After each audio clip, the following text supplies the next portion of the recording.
ఉషోదయం ఛానల్కు స్వాగతం. Ramayana, Part 11. Surpanaka screamed in anger when she saw her brothers Kara, Dushana, and Trishiras all dead upon the ground. She gathered her wits and her powers and flew through the air to Lanka, ruled by the mightiest of her brothers, Ravana, lord of Rakshasas in the three worlds. Ravana was unlike any other Rakshasa. He was the greatest of them all. He had 10 heads and 20 arms. He was strong and powerful. He was learned and was a brilliant musician. He had performed such several penances that the gods had been forced to give him boons that made him more and more invincible. He ruled the Lanka like Indra did in heaven. The palace was huge. His land was rich. His people were prosperous and happy. And he owned the magical chariot Pushpaka, which could fly through the air, following the thoughts of those who rode in it. Pushpaka could go anywhere that the heart desired and the mind imagined. But Ravana was arrogant. He believed that nothing and no one could stop him from getting what he wanted. Surpanaka burst into Ravana's court, her eyes blazing. Look, look, she wailed, showing her brother her mutilated face. How can you sit here and watch dancing girls when I have been treated like this? Get up, do something. This is obviously someone in the world who has no fear of you. If they could do this to me. Ravana shook himself and adjusted his 10 crowns upon his 10 heads. What are you talking about? Who is there in the three worlds that does not fear me? He roared. Rama had just killed 14,000 Rakshasas, including our brother Kara, Dushana, and Trishiras. He fought them alone. Get up, Ravana, your death is at hand, said Surpanaka. Don't talk rubbish, sister. Who is this Rama? Where does he come from? Where is he now? Roared Ravana, his 20 eyes blazing with anger.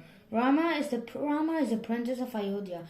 He has been exiled into the forest for 14 years with his wife and his brother. And Surpanaka more calmly, now that she had Ravana's attention. His brother is also very powerful and a skilled warrior. He is the one who cut off my nose and ears. But you should see Rama's wife. She continued sleely. Sita is beautiful, the loveliest woman in the world. She has the skin the color of gold. Her hair is dark and long and falls to her waist like the shadow of night. Her face is softer and more delicate than the bloom of the morning lotus. Ravana, a woman like you should belong to you. If you kill those violent women, Rama and his brother Sita can be yours. Grunted Ravana, and he dismissed his sister and all of his court. Ravana could not bear the thought that there was something beautiful that did not belong to him.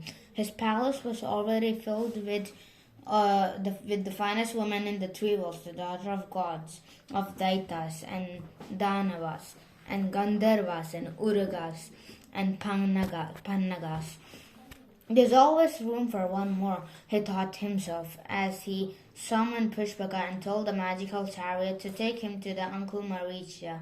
Maricha trembled when he saw Ravana approaching, for he feared his nephew and his ambitions. He bowed and offered him water to wash his feet as the mighty king of Rakshasa dismounted from his magnificent vehicle. Maricha, I look after you. You cannot refuse me anything. I am about to abduct this beautiful Sita, and I have a plan that involves you. Turn yourself into a golden deer and draw Rama deep into the forest, and I will carry his wife away. Sita will be mine. If I have to return to kill Rama and his brother, I shall. What do I have to worry about these weak and powerless human beings? Ramana, do not make an enemy of Rama, begged Maricha. He's not a human like the others. He's special. The gods love him. Your enmity with him could be the end of the Rakshasas, the end of your great kingdom, the end of you even. Go back to your pleasure gardens and your women, Ravana. Let Sita be, let Rama be. Listen to my words, you coward, shouted Ravana. Come on, climb into Pushpaka. I have no time to waste and no interest in your ridiculous fears. If the gods love Rama, would he be exiled into the forest, a homeless wanderer, sleeping in the leaves and eating roots and shoots, dragging his wife and his brother behind him?